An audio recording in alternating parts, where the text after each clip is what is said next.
Alguma vez você já se perguntou qual foi a primeira coisa que você fez quando nasceu? Ou então já se perguntou qual vai ser a última coisa que você vai fazer quando você morrer? A resposta para essas duas perguntas é a mesma: respirar. A respiração é considerada como uma das principais funções do nosso organismo. Sem ela, a gente morre. Pesquisas indicam que nós respiramos cerca de 12 vezes por minuto e 20 mil vezes por dia. A respiração é um evento cíclico, automático, comandado pelo nosso cérebro, que acontece a cada 5 segundos. Esse mesmo processo de respiração é muito parecido com o nosso relacionamento com Jesus. Quando a gente nasce, a primeira coisa que nós fazemos é a gente começa a respirar. A partir do momento que a gente conhece a Jesus, a gente tem um novo nascimento e a gente passa a respirar Jesus todos os dias.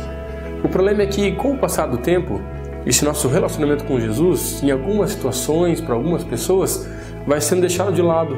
E você já não está mais respirando automaticamente, você não passa a respirar Jesus com essa continuidade. E você começa a ver um processo de apneia no teu relacionamento com Jesus. Dessa forma, você começa a ter um afastamento de Jesus.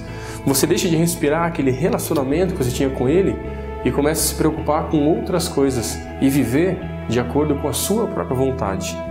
A gente pode observar isso acontecendo na Palavra de Deus, na Bíblia, no livro de 2 Coríntios, juntamente com a vida de Paulo. Na segunda carta aos Coríntios estão em jogo algumas formas de conduta que Paulo precisa condenar. Estava aterrorizado com o movimento que estava surgindo dentro da igreja de Corinto com relação a algumas liberdades. Essas liberdades estavam sendo tomadas não pela igreja como um todo, mas por um determinado grupo de pessoas dentro dessa igreja, com uma doutrina bem complicada, onde eles diziam que tudo é lícito para as pessoas que eram verdadeiramente espirituais. O apóstolo condena essas atitudes, até porque esse grupo estava querendo criar uma nova doutrina de um cristianismo espiritual livre de toda e qualquer autoridade humana e principalmente da autoridade de Paulo. Porém, eles estavam tentando desvincular a autoridade de Paulo sobre a igreja. E eles queriam assumir o controle da igreja com as próprias mãos, para, na concepção deles, levar aquela igreja a uma verdadeira altura espiritual. Paulo, nessa carta de tristeza, queria mostrar para a igreja que ela não podia continuar vivendo de acordo com essa falsa liberdade. Porém, conosco, algumas vezes é muito parecido. Não como um grupo de pessoas dentro de uma igreja tentando fazer uma revolução, mas quando a gente começa a deixar Jesus no segundo plano e a cruz de Cristo já não é mais tão importante. E aquilo que antes para cada um de nós era pecado, agora já não é mais tão pecado assim. Mas o problema é que quando você para de respirar, o que acontece? Você morre. Quando Jesus passa a ser o ar que nós respiramos e nós precisamos dele a cada minuto, sem ele, nós morremos espiritualmente e a gente deixa ele em segundo plano. Em 2 Coríntios 4,16, Paulo diz: por isso, não desanimamos. Pelo contrário, por mais que o nosso homem exterior se corrompa, o nosso homem interior se renova de dia em dia. O nosso relacionamento com Jesus precisa ser diário, ele precisa ser renovado todos os dias.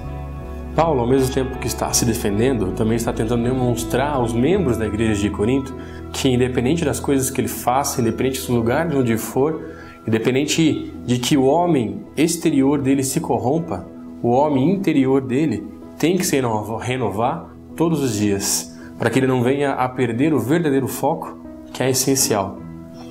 Mas os membros daquela igreja não estavam tão interessados nesse verdadeiro foco.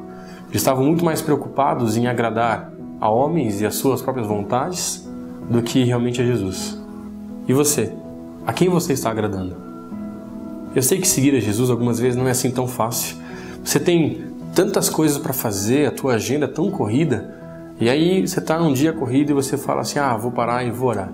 E aí você abaixa a cabeça num lugar quietinho, sozinho, e começa a tentar orar e faz mais ou menos assim: Senhor Jesus, obrigado por esse dia, obrigado por estar cuidando da minha vida.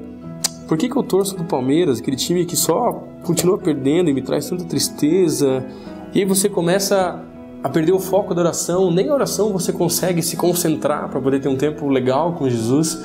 A devocional, então, nem se fala. Mas quando vivemos com Jesus, estamos respirando o tempo todo. Não podemos nos dar ao luxo de viver numa apneia, prendendo a respiração nesse relacionamento que nós temos com Jesus. Porque quando a gente começa a parar de respirar ou deixar de respirar, essas liberdades começam a falar mais alto. Jesus já não passa a ser mais o nosso primeiro lugar e começa a ficar em segundo plano. A cruz de Cristo começa a ficar de lado.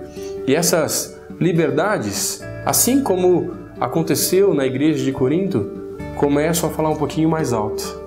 A situação da igreja de Corinto não era nada fácil. Eles estavam vivendo de acordo com as suas próprias vontades e não mais conforme aquilo que verdadeiramente é essencial. Assim como o oxigênio é essencial para que nós possamos viver, a partir do momento que conhecemos Jesus, ele se torna essencial em nossas vidas. Nós temos que ser renovados dia após dia. A nossa respiração natural é automática, mas nosso relacionamento com Jesus deve ser dia após dia, para você não deixá-lo de lado.